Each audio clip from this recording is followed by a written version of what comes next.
Welcome to this video in our series, A Beginner's Guide to the C Programming Language.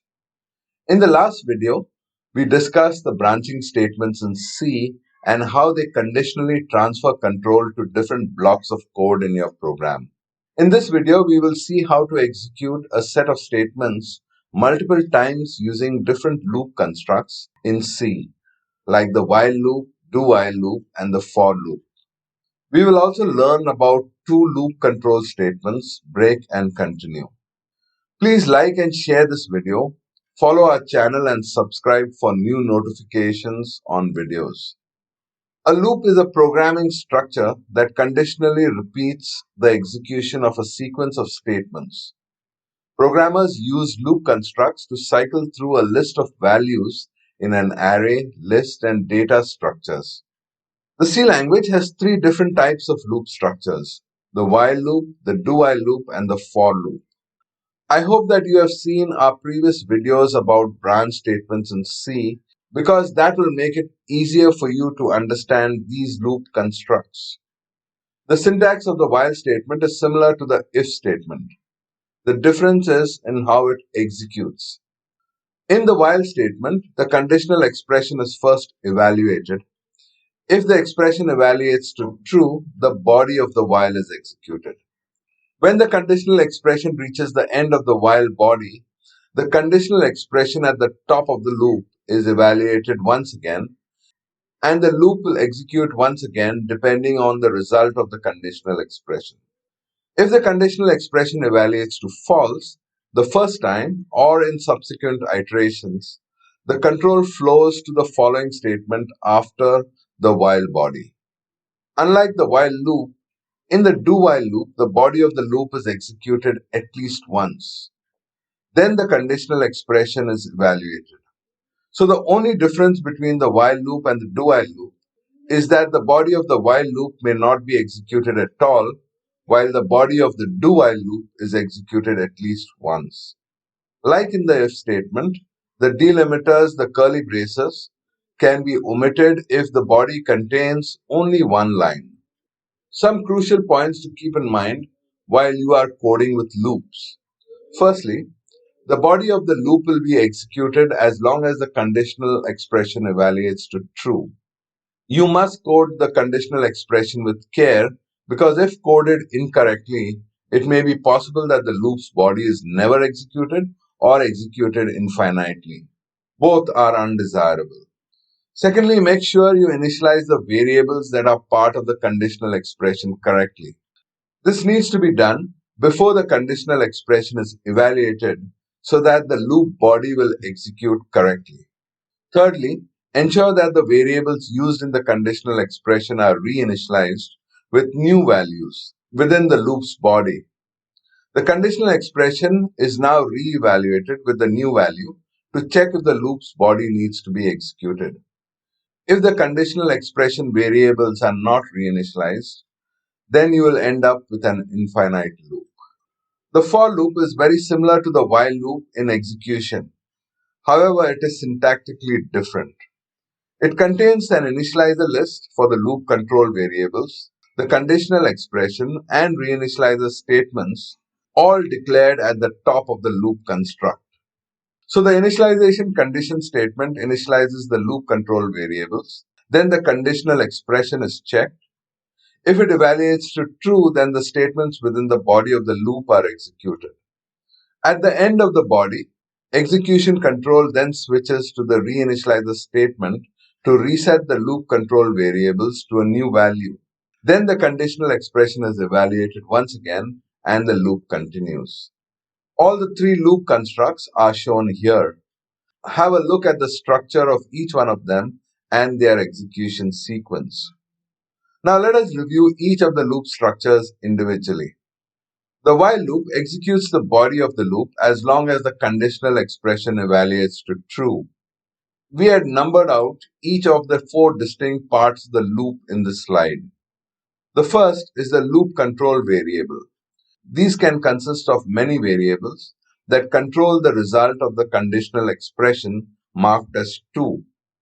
Then is the body of the loop, which performs the loop function. And finally, fourth is the loop reinitializer that reinitializes the control variable so that the conditional expression is then re-evaluated with new values. This code will display the values from 1 to 10 on the console.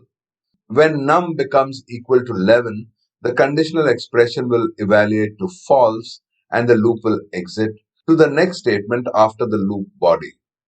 The code snippet to the right calculates the sum of 100 numbers from 1 to 100. Check the code out and see if you can identify the loop control variables, the conditional expression, the body of the loop, and the loop reinitializer. Let's have a look at how the while loop works in practice. As shown out here, the program calculates the sum of the numbers from 1 to 100. Let's single step through the initial program statements. As you can see, the loop control variable is the variable number, which is initialized to 1, and the sum variable contains the sum of all the numbers. This is initialized to 0 before the execution enters the loop. The conditional expression is true since the number is less than or equal to 100. Control then goes to the first statement within the body of the loop where the sum is accumulated. The next statement reinitializes the loop control variable number by incrementing it. Control then flows to the conditional expression where it checks if the value of number is less than or equal to 100. Since number is 2, the conditional expression is still true and control then goes to the first statement of the loop. This keeps repeating until the number is greater than 100. Let's put a breakpoint at the first statement after the while body and execute the code. Have a look at the watch window out here. The value of number is 101, which resulted in the loop conditional expression evaluating to false and then exiting from the loop. Now printf function will print the value of sum. Note that if number was initialized to 101 in this code, the sum would be 0 because the body of the loop would never be executed. If the variable number was uninitialized, then the result would be unpredictable. Let us now review the do-while loop. Unlike the while loop, where the conditional expression is at the top of the loop construct, the do-while loop has the conditional expression at the bottom of the construct as shown here. This means that the body of the loop is executed at least once, and then the decision to continue the loop is made. We have numbered each part of the loop out here as well. Compare this with the while loop. In this example shown here, the users enter a number or -1 to quit the loop. The sum of the numbers entered is calculated. Since we need to enter at least one number, we use the do-while loop. Let's see how this program works practically. We single step through the code and enter a numeric value in each loop iteration. The value is summed up. When -1 is entered, the loop exits and the final value of the sum is displayed. As you can see here, the only difference between the while and the do-while loop is when the conditional expression is evaluated. Let us move on to the final loop structure in C, that is the for loop. The for loop behaves exactly like the while loop. The only difference is in the syntax. The for loop very clearly demarcates the loop initializer, the conditional expression, and the reinitializer statement at the top of the loop. Note that the initializer list can contain many initializing expressions separated by a comma. The separating semicolons are mandatory. Even if you don't have an initializer list, the semicolon must be present. Also, the initializer expressions are executed only once before entry into the loop. The conditional expression determines whether the body of the loop is executed. And finally, the reinitializer list of expressions are used to reinitialize the control variables after the body of the loop is executed. Note that the reinitializer list is executed every time the body of the loop completes execution.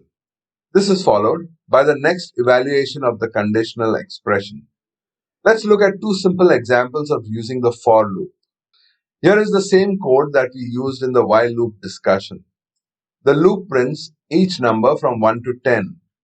Note the top of the for loop construct, where the initializer list, conditional expression, and reinitializer is coded.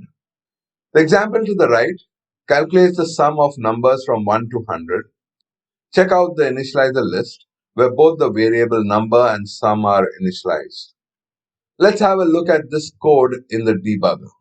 As you can see, we have a for loop construct that initializes the value of sum to 0 and number to 1.